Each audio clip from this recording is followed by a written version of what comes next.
Welcome to the channel. இப்போ நீங்கள் பார்க்க போகிறது வந்து அவரைக்காய் சாதம். இது வந்து ஃபஸ்ட்டு முறையாக பார்க்குறவங்க சப்ஸ்கிரைப் பண்ணிட்டு பாருங்கள், சந்தோஷமாக இருக்கும். ஒரு டீஸ்பூன் எண்ணெயும் 2 டீஸ்பூன் எண்ணெயும் 1 டீஸ்பூன் நெய்யும் ஊற்றிருக்கேன். இப்போது கடுகு, கொஞ்சம் சீரகம், கொஞ்சம் வெந்தயம், வாசனையாகவும் இருக்கும், உடம்புக்கு நல்லதுன்னு நான் தாளிப்பேன். என்னோடய டிஷ்ஷிலலாம் வந்து மோஸ்ட்லி இது தாளித்து விடுவேன்.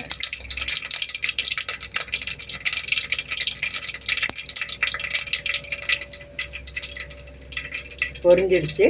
இப்போது வெங்காயம், ஒரு பெல்லாரி வெங்காயம், ஒரே ஒரு பச்சை மிளகாய் போட்டிருக்கேன்.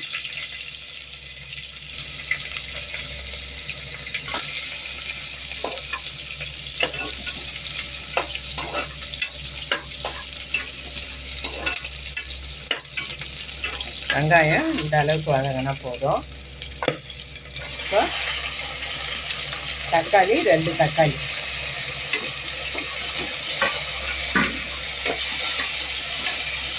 வதங்கட்டும்.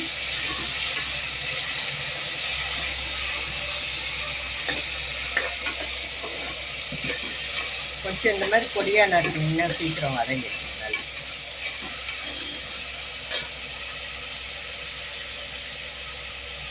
வந்து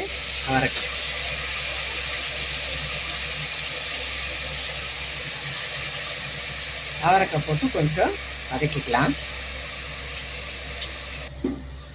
அவரைக்காய் நல்லா வதங்கிடுச்சு. கொஞ்சம் கொத்தமல்லி போட்டுட்டேன் வாசனைக்கு. அப்புறம் மஞ்சத்தூள் வந்து ஒரு 3/4 டீஸ்பூனு. அப்புறம் வீட்டில் அரைச்ச தனியாத்தூள் காட்டுக்கிட்டேன். இது வந்து வீட்டில் அரைச்ச தனியாத்தூள். நான் இதில் வந்து சாமான்லாம் போட்டு அரைச்சிக்குவேன் தனியாத்தூள். ஏன்னா வந்து உடம்பு சரியில்லாதவங்க, குழந்தைங்களாம் யூஸ் பண்ணும்போது இதை ஜாஸ்தி போட்டு தூள் கம்மியாக போட்டுக்கலாம் அப்படின்ற ஒரு ஐடியாக்காக நான் இதில் சாமான்லாம் போட்டு அரைச்சிட்டு வெறும் மிளகாத்தூள் தனியாக அரைச்சி வச்சுருக்கேன். ஏற்கனவே நான் வீடியோ போட்டிருக்கேன். இப்போ நம்ம இந்த மல்லித்தூளை ஒரு 2 டீஸ்பூன் போட்டுக்கலாம்.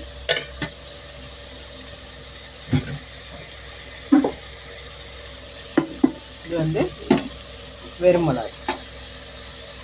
காரம் சாப்பிட்றதுக்கு ஏற்ற மாதிரி போட்டுக்கோங்க. நான் கொஞ்சமாக தான் போடுவேன். ஒரு 1/2 டீஸ்பூன் போட்டுருக்கேன், அவ்வளோதான். இப்போ சால்ட்டு போட்டுக்கலாம். சால்ட்டை கொஞ்சமாக போட்டுக்கிட்டு அப்புறம் தேவைப்பட்ட டேஸ்ட் பார்த்துட்டு போட்டுக்கோங்க. அது வந்து ஒரு 2 டீஸ்பூன் இருக்கும்.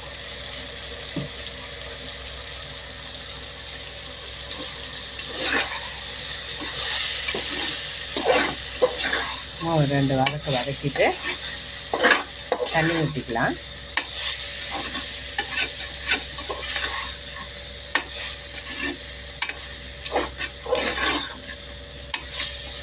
தண்ணி ஊற்றி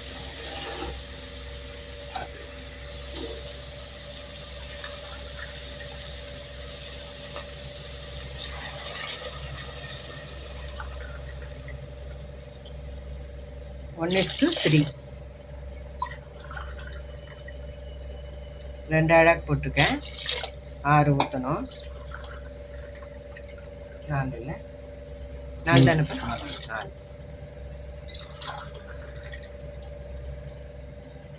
5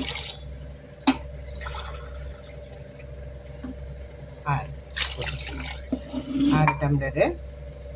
இது வந்து நான் வந்து பாசிப்பருப்பு போட்டு பண்ண போகிறேன். அது ஒரு 1/2 அழகு நான் போட்டிருக்கேன். நீங்கள் எவ்வளோ வேணுமோ போட்டுக்கோங்க, அதுக்கேற்ற மாதிரி தண்ணி ஊற்றிக்கோங்க. இப்போ அதுக்காக நான் வந்து ஒரு 1.5 டம்ளர் தண்ணி ஊற்றிக்கிறேன்.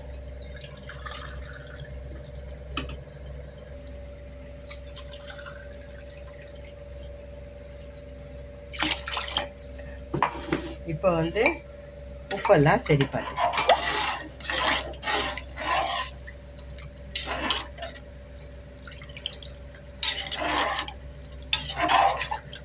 நான் தூள் வந்து கம்மியாக போட்டு செய்கிறேன். உங்களுக்கு காரத்துக்கு ஏற்ற மாதிரி பச்சை மிளகாவோ இல்லை வந்து தூளாக ஆட் பண்ணிக்கோங்க.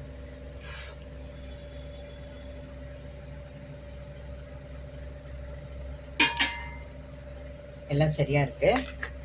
உப்பு மட்டும் கொஞ்சம் கூட போட்டுக்கலாம். ஏன்னா ரைஸ் போடுறதுனால உப்பு கொஞ்சம்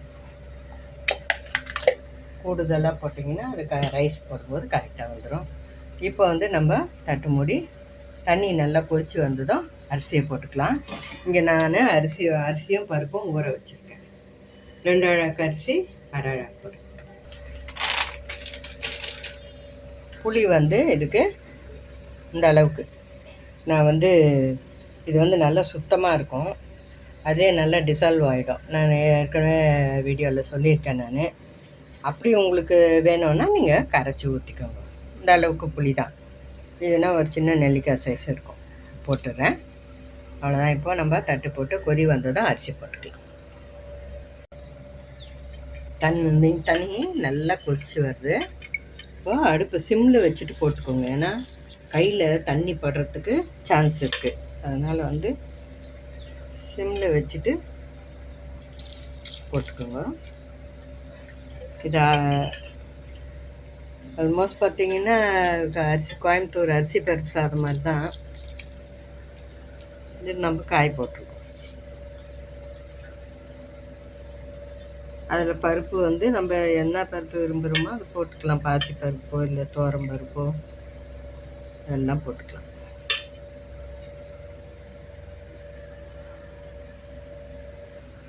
அரிசி போட்டதுனால கொஞ்சம் ஹையில் வைப்போம். ஹையில் வச்சுட்டு தண்ணி திரும்ப போட்டதுனால கொஞ்சம் சில்னஸ் வந்திருக்கும். கொஞ்சம் ஹையில் வச்சுட்டு நல்லா கலந்து விட்டுட்டு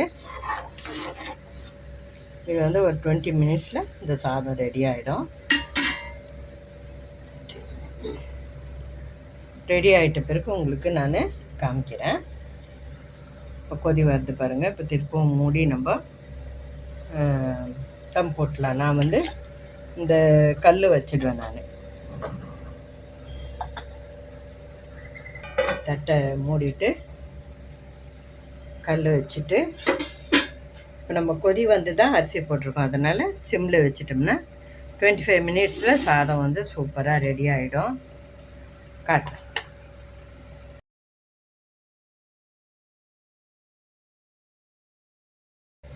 சாப்பாடு சூப்பராக ரெடி ஆகிடுச்சு. நல்ல தலைன்னு பாசி பருப்பில் போட்டதே தெரியல பாருங்கள். நான் ஸ்டவ் ஆஃப் பண்ணிவிட்டேன். இப்போ வந்து கொஞ்சம் நான் வந்து பெருங்காயம் போடுறத வந்து சொல்லியிருக்க மாட்டேன். பெருங்காயம் ஒரு 3/4 டீஸ்பூன் போட்டுக்கோங்க தாளிக்கும் போது. நெய் கொஞ்சமாக நெய் விட்டுட்டு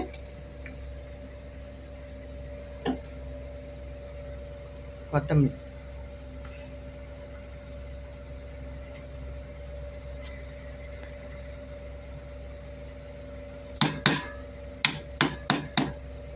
தூவி இறக்கிட்டாக்கா சூப்பரான அவரைக்காய் சாதம் ரெடி ஆகிடுச்சு. அருமையாக இருக்கும். நான் வந்து நல்லா கொதித்து சாதம் வெந்தால் டேஸ்ட்டு நல்லாயிருக்கும்னு சொல்லிவிட்டு நான் வந்து தம் போட்டேன். நீங்கள் வந்து விசில் போடுறதா இருந்தாலும் அந்த டைமில் வந்து நான் தம் போட்ட டைமில் நீங்கள் விசில் போட்டு ஒரு 3-4 விசில் விட்டு இறக்கிடலாம். அவங்கவுங்க குக்கருக்கு ஏற்ற மாதிரி. இப்போ இதுக்கு ஆப்டாக பார்த்திங்கன்னா துவையல், ஊறுகாய், அப்பளம், வடம், பச்சடி எது வேணாலும் வந்து வெங்காய பச்சடி எது வேணாலும் வந்து சைட் டிஷ்ஷாக நம்ம சாப்பிட்லாம். இல்லை பேபி பொட்டேட்டோ வறுவல் இதெல்லாம் வந்து ஆப்டாக இருக்கும். இதுக்கு நான் வந்து உளுத்தம்பருப்பு துவையல் பண்ண போகிறேன். அது வந்து காட்டுறேன். அதையே நீங்கள் நோட் பண்ணிக்கோங்க. இது வந்து கொஞ்சம் உளுத்தம்பருப்பு துவையலுக்கு வந்து உளுத்தம்பருப்பு கொஞ்சமாக அந்த பச்சை பயிறு இல்லை அதை வச்சுருக்கேன். அப்புறம் ஒரு 4-5 பல் பூண்டு, கொஞ்சம் புளி, வரமிளகாய் இதை வந்து நம்ம போட்டு வதக்கலாம். நல்லா வறுபட்டு வரட்டும்.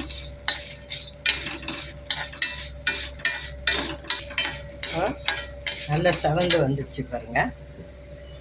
தேங்காய் போட்டு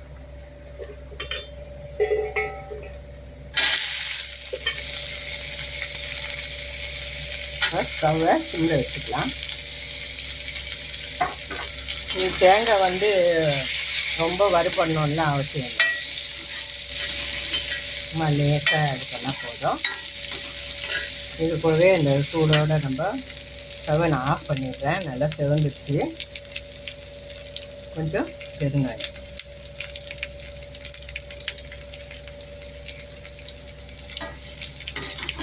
வாசனை அப்படி தூக்கு நல்லா சூப்பராக.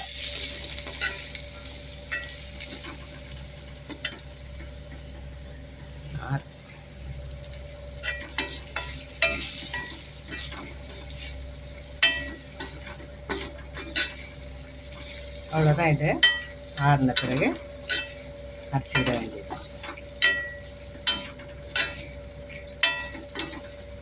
இது வந்து ரொம்ப மழைன்னு அரைக்கக்கூடாது, கொஞ்சம் குறப்பாக அரைச்சிட்டு காட்டு. இந்த மாதிரி குறப்பாக அரைச்சிக்கணும், சூப்பராக இருக்கும். நான் கூட பாசி பயிர் வச்சுருக்கேன், அந்த மாதிரி வச்சு அரைச்சிங்கன்னா உங்களுக்கு ரொம்ப நல்லது உடம்புக்கு. இதுக்கு ஆப்டாக வந்து உளுத்தம்பருப்பு துவையல். இதுக்கு மேலே என்ன சாதம் வேணும் நமக்கு, சூப்பரான சாப்பாடு. இது வந்து செய்து பாருங்கள், செய்து பார்த்துட்டு எப்படி இருக்குதுன்னு சொல்லுங்கள். சூப்பராக இருக்கும், வீட்டில் பாராட்டு வாங்குவீங்க. இந்த வீடியோ பிடிச்சிருந்தா லைக் பண்ணுங்கள், உங்கள் ஃபேமிலி ஃப்ரெண்ட்ஸ்க்கெல்லாம் ஷேர் பண்ணி விடுங்க. சப்ஸ்கிரைப் பண்ணுங்கள், புதுசாக பார்க்குறவங்க சப்ஸ்கிரைப் பண்ணிவிட்டு பாருங்கள். ஏற்கனவே பார்த்த சப்ஸ்கிரைபர்ஸ்லாம் என்னோட நன்றியை தெரிவிச்சுக்கிறேன். Everybody subscribe. ஏற்கனவே இருக்க சப்ஸ்கிரைபர்ஸ்க்கு என்னோட மனமார்ந்த நன்றி. ஆதரவு கொடுங்க. தேங்க்ஸ் ஃபார் வாட்சிங்.